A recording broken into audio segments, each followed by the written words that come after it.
Peace, what's good? Sali coming back at you with another video. In this video, I want to give a couple things to concentrate on if you're truly on a path of enlightenment. A couple things that you can concentrate on eliminating from your life to help you become more enlightened. And I want to put out a disclaimer because this is not to throw shots or say that someone's path is right or wrong, because you have to know what your path truly is. But this video will serve those who are truly wanting to do spiritual work, that's wanting to grow and evolve and become enlightened.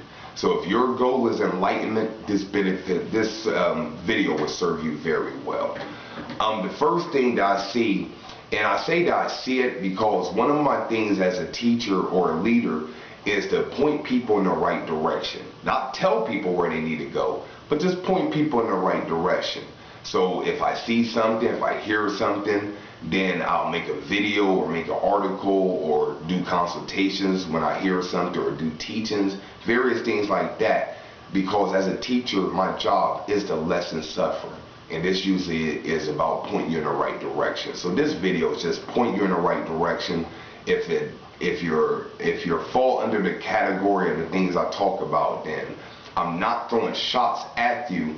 I'm just, once again, doing my best to give clarity for people who truly want to grow and evolve, because there's a lot of things out here to distract you.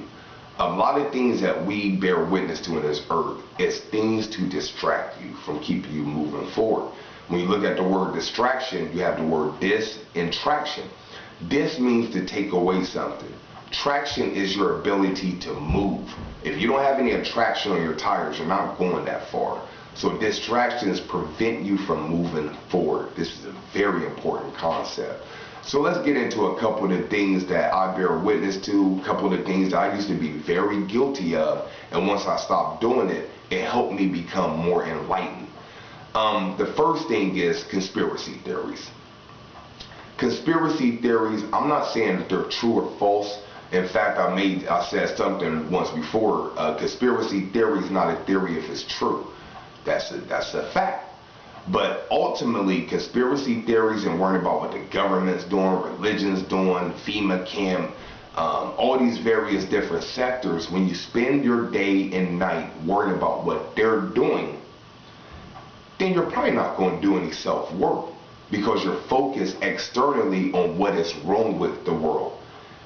When I was on my path early on, I was hard-bodied into different government theories, different conspiracy theories, FEMA camps, fluoride, GMO, all these things that a lot of people like to sound very smart when they talk about.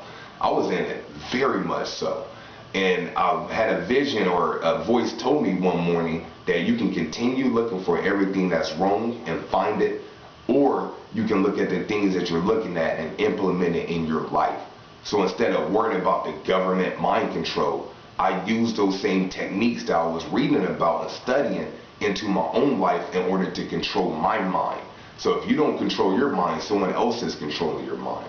And one of the people that we blame a lot is the government.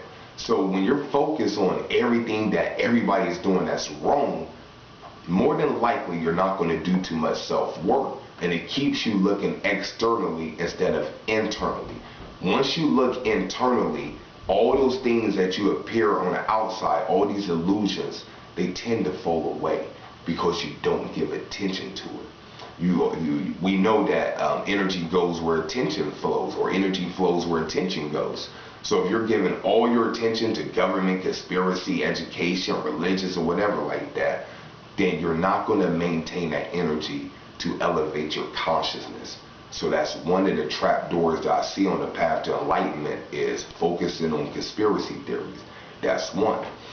Another thing that doesn't serve you very well on the path of enlightenment, and this is very important also, is focusing all your attention on everything historical. Especially amongst the melanated conscious group, the conscious community. It's like a badge of honor to say that we were gods and goddesses, kings and queens, pharaohs, built pyramids, knew how to work the Ankh, all these different things, and it sounds good.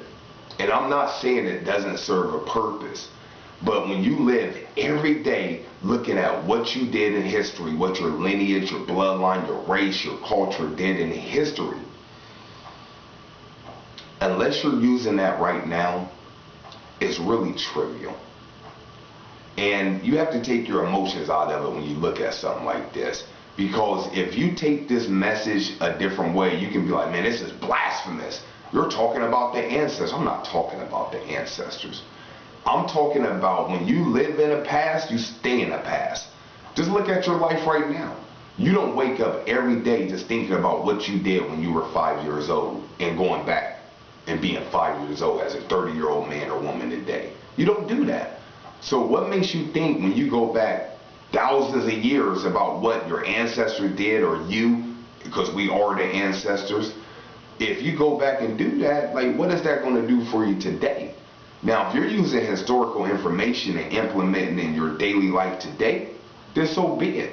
You know, looking up information about the pyramids, but more importantly, building your own pyramid or connecting with the pyramids that's all around the globe, then that's actually taking something from the past and using it in a modern context.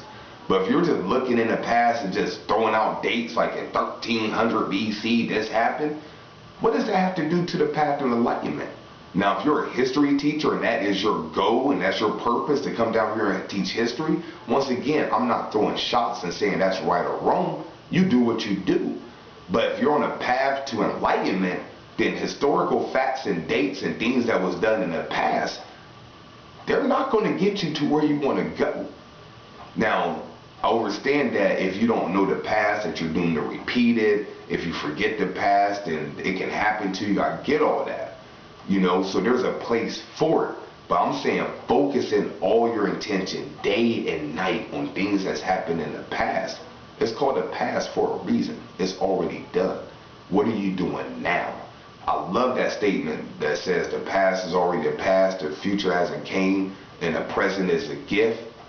I love that statement because the now is all there is. On a quantum level, the past, present, and future is all one. But right now, while we're trapped in this 3D reality, all we can really pay attention and control is the present.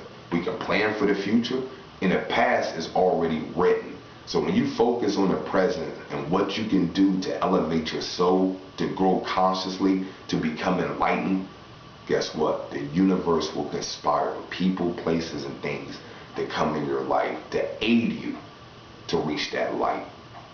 So this has been Ali. I wanted to make this video to give my students, the followers, clients, some information on things not to focus on. And once again, you can study the past, you can study conspiracy theories, but it'll become a point in your life when you wake up and you just like, that's not serving me very well.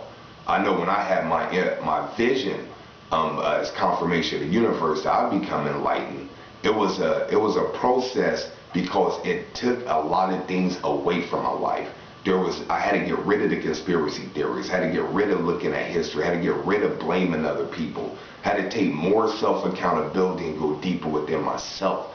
Once I did that, and it was challenging and it was work, but once I did that, it paid off because I gained light. And the universe gave me a confirmation that I had during meditation to confirm to my conscious mind that I've reached enough light to become enlightened, one level of enlightenment. From my philosophical theory, there's many levels of enlightenment. So this has been Ali, quick video to give you some tips and tricks on how to grow and evolve into enlightenment. If you want to find out more information about myself, go to thirdeyeactivation.com. Until next time, peace.